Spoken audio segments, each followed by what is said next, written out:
नमस्कार, स्वदेश एजेंडा देख रहे हैं आप और मैं हूं आपके साथ राखी।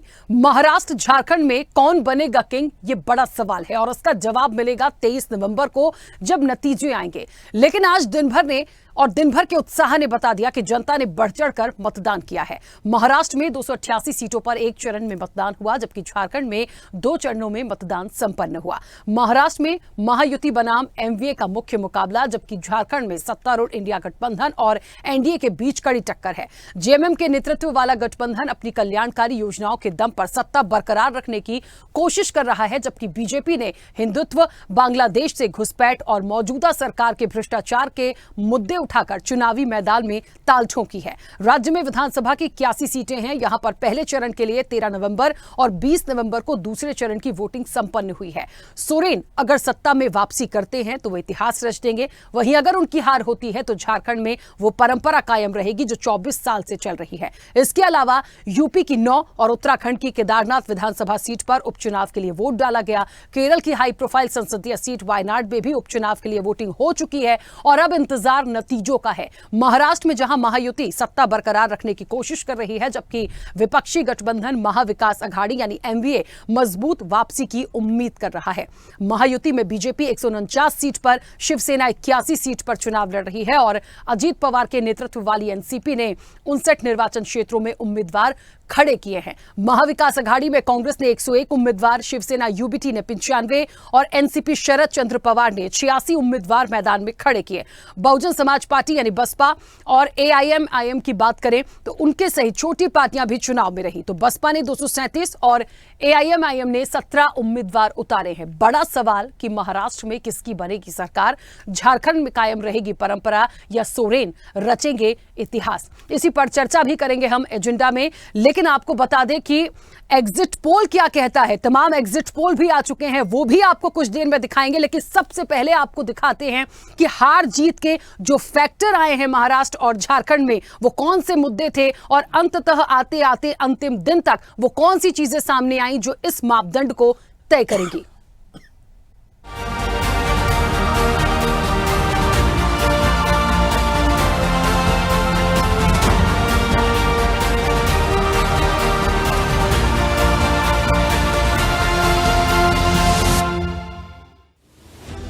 महाराष्ट्र से झारखंड तक 11 फैक्टर ऐसे हैं जो जीत हार तय करने में अहम भूमिका निभाएंगे।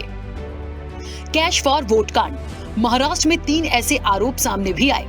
बीजेपी के राष्ट्रीय महासचिव विनोद तावड़े पर पैसे बांटने का आरोप लगाते हुए बहुजन विकास अघाड़ी के कार्यकर्ताओं ने उन्हें होटल में ही घेर लिया। चुनाव आयोग ने तावड़े के खिलाफ एफआईआर भी दर्ज करा दी। शरद पवार की पार्टी से जुड़े और उन्हीं के परिवार से आने वाले रोहित पवार की कंपनी के एक अधिकारी पर भी पैसे बांटने के आरोप लगे और उसे पकड़ा भी गया। अंतिम पलों में कथित रूप से सुप्रिया सुले का एक ऑडियो क्लिप भी वायरल हुआ, जिसमें बिटकॉइन को लेकर बातचीत है। साइलेंट पीरियड में आए इन वोकल मामलों का मतदाताओं पर कैसा और कितना प्रभाव पड़ा है, चुनाव नतीजे इस पर भी निर्भर करेंगे। हम नाम उम्मीदवार, महाराष्ट्र में हम नाम कई निर्दलीय भी मैदान में उतर आए हैं। कहीं एक पार्टी के हम नाम 2-2, 3-3 निर्दलीय मैदान में हैं, तो कहीं कहीं दोनों ही गठबंधनों से उम्मीदवार के 2-2 हम नाम हैं। विधानसभा चुनाव में उम्मीदवार के नाम से अधिक दल का सिंबल काम करता है, लेकिन किसी उम्मीदवार का अपयश उसके हम नाम को नुकसान भी पहुंचा सकता है। चुनाव नतीजे हम नाम उम्मीदवार फैक्टर पर भी निर्भर करेंगे। किसान कार्ड, महाराष्ट्र में किसानों का मुद्दा भी खूब गर्म रहा। महायुति ने किसानों की नाराजगी कम करने की कोशिश में ही किसान सम्मान निधि के तहत दी जा रही धनराशि 12,000 रुपए वार्षिक से बढ़ाकर 18,000 रुपए करने और किसान कर्ज माफी का वादा किया। महायुति का किसान कार्ड चलता है या अन्नदाता एमवीए के साथ जाता है, महाराष्ट्र के नतीजे इस पर भी निर्भर करेंगे। चंपाई, सीता और कल्पना सोरेन इफेक्ट, झारखंड विधानसभा चुनाव से ठीक पहले पूर्व मुख्यमंत्री कोल्हान टाइगर चंपाई सोरेन ने जेएमएम छोड़कर बीजेपी का दामन थाम लिया था। कोल्हान में बीजेपी को इस बार चंपाई के आने से आस है, तो वहीं सोरेन परिवार के गढ़ संथाल में सीएम हेमंत सोरेन की भाभी सीता सोरेन के आने से भी कमल खिलने की उम्मीद है। जेएमएम में एक बहू सीता सोरेन के पार्टी छोड़ने के बाद सोरेन परिवार की दूसरी बहू कल्पना सोरेन इस चुनाव में फ्रंट से लीड करती नजर आई। चुनाव में बीजेपी के चंपाई और सीता फैक्टर के साथ ही जेएमएम का कल्पना फैक्टर भी जीत हार तय करने में अहम होगा। घुसपैठिया कांड, बीजेपी और जेएमएम की अगुवाई वाले गठबंधनों के चुनाव युद्ध में घुसपैठ और घुसपैठिए सेंटर पॉइंट बने रहे। बीजेपी ने घुसपैठियों की वजह से संथाल में डेमोग्राफी चेंज का मुद्दा झारखंड चुनाव में खूब उछाला। इसे आदिवासी समाज के कम होते प्रभुत्व, आबादी में घटती हिस्सेदारी से भी जोड़ा गया। जेएमएम ने कहा, झारखंड किसी भी देश के साथ सीमा साझा नहीं करता। अगर घुसपैठ की समस्या है तो उसके लिए केंद्र जिम्मेदार है। आदिवासी जेएमएम लोकसभा चुनाव के समय से ही सीएम हेमंत सोरेन के खिलाफ ईडी के एक्शन और उनकी गिरफ्तारी को आदिवासी अस्मिता से जोड़ने की कोशिश करती आई है। विधानसभा चुनाव में जेएमएम इसी रणनीति पर बढ़ती नजर आई।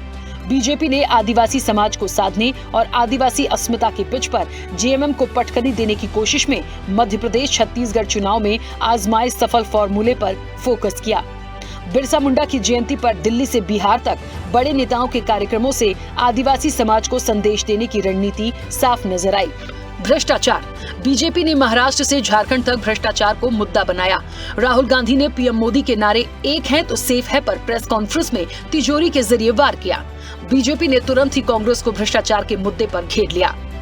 इमोशनल कार्ड महाराष्ट्र में उद्धव ठाकरे ने एकनाथ शिंदे और शरद पवार ने अजीत पवार को गद्दार बताते हुए जनता से सबक सिखाने की अपील की।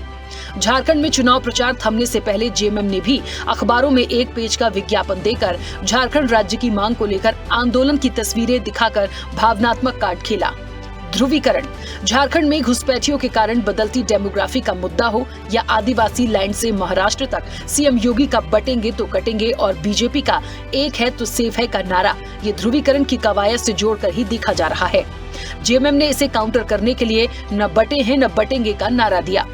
किसका नारा कितना कारगर होता है, ये भी जीत हार को तय करेगा।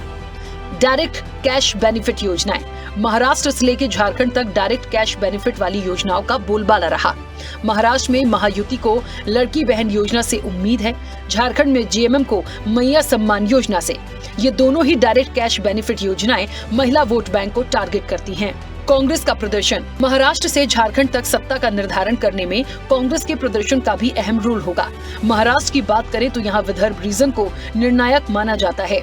इस रीजन में बीजेपी और कांग्रेस के बीच ही मुकाबला रहता है।